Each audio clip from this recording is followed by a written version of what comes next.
what do they know? Last week, as the crypto market plunged lower, something crazy happened. In just one single day, nearly 70,000 Bitcoin were purchased by crypto whales, a number far greater than we've ever seen before in terms of amount of Bitcoin purchased in a single day.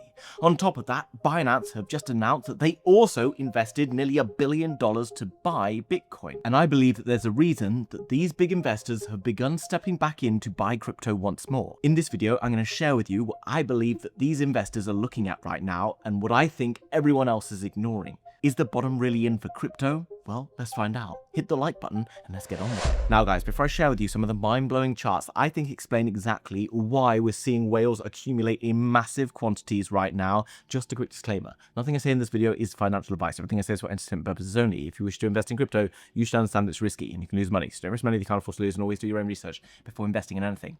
Now that we've got that out of the way, let's crack on with it. Now guys, if you've been over on Twitter recently or YouTube or down in the comment section here and you are seeing what many people are saying, you will see that the sentiment is the worst that we've ever seen before. I'm not even joking. If you look at the Bitcoin Fear and Greed Index, the reading yesterday was around 5. That's the worst it has ever been. So why is the sentiment so cripplingly low? Well, I'll talk about that slightly later on, because what I want to focus on right now is what's happening in the bigger picture. Binance, Safu's strategic 1 billion Bitcoin purchase, a calculated move at $66.7 thousand. Right now, at the time of making this video, the price of Bitcoin is $67,000. So why has Binance begun stepping in and buying once more? Well, if you paid attention to crypto over the past year or so, you know that Binance has had a very big impact on the markets. Sometimes for good, perhaps sometimes for bad. We know that they are very important in dictating perhaps where some of the price action may take us. So, what have they figured out? Why have they decided to start investing billion-dollar purchases at around these prices? Well, they're not the only ones, because just last week on Thursday, we also saw a record number of inflows for whales purchasing crypto. We saw nearly 67,000 Bitcoin purchased in one single day. So why did the price not really move? And in fact, why is the price still low? Well, because of these charts. And I'm going to take some time to explain these charts because I think they're very, very key for us. Well, do we think that they bought just because of Warren Buffett's wise advice? And Warren Buffett, by the way, if you've not heard of him, is the world's greatest investor. It's probably like the top 10 richest people in the world, or at least was at one point, from being one of the smartest investors. And he always says this: when everybody is fearful, you should be greedy, and when everybody is greedy, you should be fearful. This is from Check on Chain. Definitely worth checking this out. Some really quality charts that don't really get shown that often, I don't think, and there's definitely something I'm going to try and share with you more. Now, here's exactly what we saw happen over the last few months. This shows realized losses breakdown by year. Now, don't pay attention too much to the coloration. Effectively, it's when people have been buying, but a lot of these tend to be short-term holders. People who are buying into crypto markets when they get interesting, selling out of crypto markets when they get a bit scary. Now, what you can see is this major spike here on the 22nd of November, 2025, and then another major spike here on the 7th of February, which by the way was just last Thursday. These two major spikes show you something very important happened. As the price capitulated or fell, we saw massive realized losses. That means that people who had bought above this price here, which is pretty much over the last few months, ever since sort of April, decided to sell up, decided to capitulate and get out the market, taking the loss and running for the hills. This we saw back in the last bear market. You can see back in June, when you suddenly saw the announcement of a switch from quantitative easing to quantitative tightening. This is very significant for what we're going to talk about later on. You see a massive sell-off in the market. We then see smaller sell-offs on FTX, and even as the market recovered, we see a sell-off on this dip here. But we saw these two major sell-offs here before starting to see further capitulation. Now, right now, we have a very different scenario. Very quickly, from the top of this market, we have seen two massive capitulation events. Anyone who wanted to buy up here sold at a loss and were happy to get out of the market, thinking that they'd absolutely nailed this one, and were happy to get out of the market. Now, during this period of time, we saw a changing of hands. We basically saw these early buyers selling off, and then we saw large whales who've been holding for a long time accumulating even more at discount prices. This is typically what we see. As the price capitulates and fear returns, smart money will tend to buy, newer investors will tend to capitulate. Now, if we know that we've already had two periods of time where we've seen massive scary selling going on, you need to ask yourself, who's left to sell right now? The sentiment has not been this bad pretty much ever. Now, another chart from Check on Chain that I think is also worth paying attention to. Bitcoin futures open interest 7-day change. Now, open interest effectively means leverage. Now, you may be aware, as crypto markets have been going on, we see greed returning, people jump in and go leveraged in the market. As we get markets moving up higher, more and more leverage build up. That's why we saw gold accelerating quickly and then suddenly seeing that significant sell-off as leverage gets liquidated. Now, as price falls, you will see an automatic deleveraging of the markets. It takes out all of the leverage because what happens as price falls, people either hit stop losses or they get liquidated. Now, these blue dots here show you when you see significant liquidation going on at any point, or deleveraging. If you look back to the last bull market top, which happened around November the 10th, 2021, we then see a big liquidation event happening in and around here. Now, this corresponds to this one that we see happening up here. You then see all the way down to around this point, the 19th of June 2022, you then see more significant liquidations going on in and around this point. Now, again, I just want to tell you that this was because effectively you saw incoming of quantitative tightening. On top of that, this basically collapsed 3 Aries Capital. You saw a bunch of others going under during this period of time. Effectively, with the exception of what happened to FTX, this was going to be the end of the bear market. Okay, this pretty much would have seen a flat bottom, probably a return to strength if it wasn't for what happened to FTX. Now, if you remove a lot of leverage from the market and you remove a lot of short-term holders, what do you get? You basically get everyone who's already decided to sell pretty much already out the market. Now, there will obviously be more sellers coming along each and every day because of time fatigue from being spent in the markets. And that's ultimately what has created a current sentiment that we see across the markets. Here's why. You see, right now, the Bitcoin price is down nearly 46%. Okay, it was a little bit lower, but 46% at the time of making this video. By comparison, silver topped the other day and is now down around 36%. And in fact, in just a single day or two, it dropped nearly 50%. However, many people are still very bullish on silver. Down below in the comments, there's often people telling me that they're buying the dip on silver. Everyone's very cheery on what's happening on silver.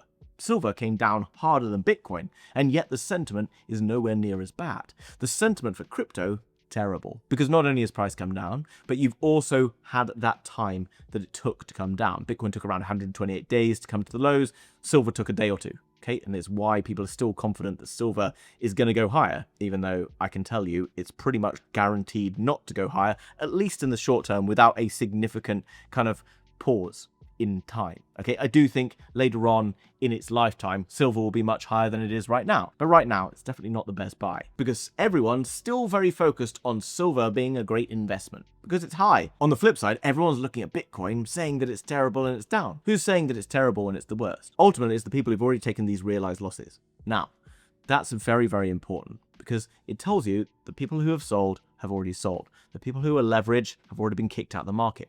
The market right now is fairly stable because there isn't a huge amount of leverage stacked up anymore. And that's important because when there's not that much leverage, it's quite difficult to move price dramatically lower. If there's leverage anywhere right now, it's much higher in the form of short positions. Now, that doesn't mean that right now we're going to be wicking higher and deleting all of those short positions. It will take a little bit of time to probably warm the market once more. But ultimately, all the data suggests that in the short term, at least, the downside risk is probably a lot less than it's been. And this is talking about Bitcoin. Remember, many altcoins out there came down far more aggressively and have seen far more aggressive sell-offs than Bitcoin. So those people who wanted to sell Bitcoin, that's nothing. Imagine what's been going on in the altcoins. In fact, many of the altcoins got absolutely washed out back in October. And in fact, a lot of altcoins were still struggling in and around the time that Bitcoin hit around $126,000. And that's why, if you look at this others chart versus Bitcoin, that it's pretty much failing to break down through here.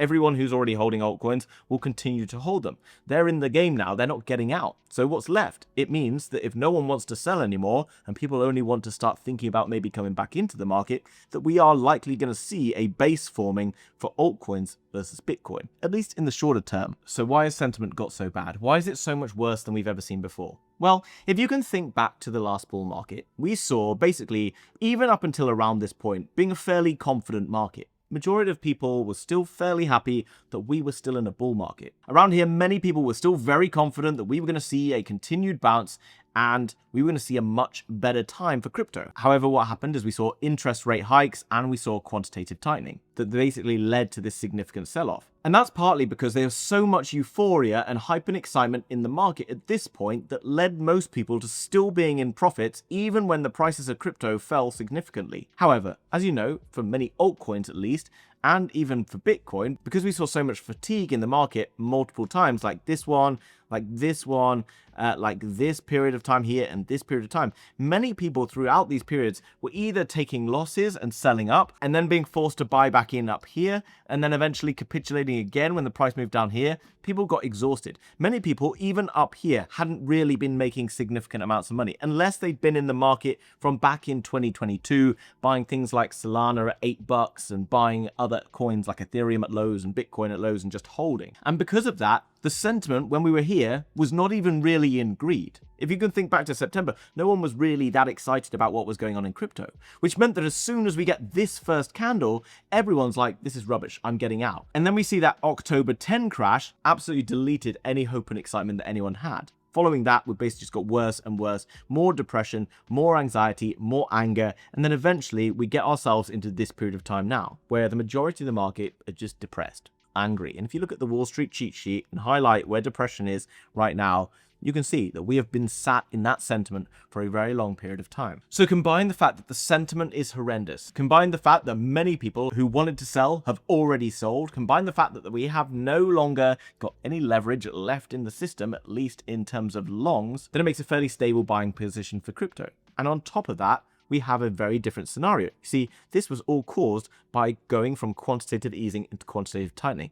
Guess what? Right now, we're on a completely different trajectory. Throughout this whole period of time, we've been in quantitative tightening, effectively. We have seen the repo market draining, which is what's led to some of this growth in Bitcoin. But ultimately, what we're starting to see now is the ISM starting to go up over 50, showing us that the economy in the US, at least, is in expansion. We know that in China, we know that in Japan, there is a significant amount of money printing going on, adding more liquidity to the system. We know that the US Federal Reserve is now trying to print more money and add to the system. Donald Trump is eager to have a booming economy. Scott Bessent is also doing his very best to try and make this happen. They're bringing in a new Fed chair who, while many people out there are fearful, won't be cutting rates, is more than likely be given the agenda that he will be cutting rates. And that's probably the only reason he's been given that position. Cutting rates, adding liquidity, and an economy that's showing signs of strength are all good indicators that we're going to see much of the liquidity returning. And crypto has always been a very sensitive barometer to liquidity. Not only that, but right now, as we see more liquidity returning,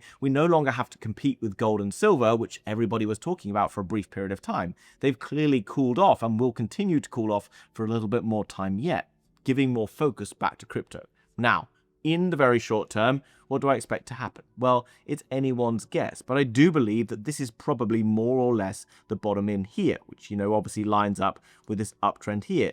Also, you can see that it's basically holding support in and around this moving average zone. Now, I do think for the next week or two, we probably won't see much happen at all, which will lead to more fatigue and more worry across the markets. And that's simply because for the next couple of weeks, we have Lunar New Year in Asia. And a lot of Asian markets contribute heavily to crypto volumes, etc. And with them on holiday, you're not going to see so much price action, I would imagine. I'm looking at this Bitcoin gold chart, and I see that Bitcoin has been in this downtrend for at least a year or so, which is pretty much how long it spent in the last kind of bear market versus gold. And in fact, in this bear market, they all pretty much lasted the same amount of time. Now you can see it's basically bouncing off of this bottom range here of support. I can't help but notice what's going on with the others Bitcoin chart, which as you can see is still bouncing off of this range that has been established on top of since 2017. Just yesterday, we saw a little bit of strength in the market, and you saw many altcoins pushing up 5 to 10%, even higher. Now, right now, I wouldn't suggest necessarily aping into all different altcoins is a good move, but if you believe an altcoin is likely to survive until better times, then maybe it's a good opportunity to be able to accumulate strong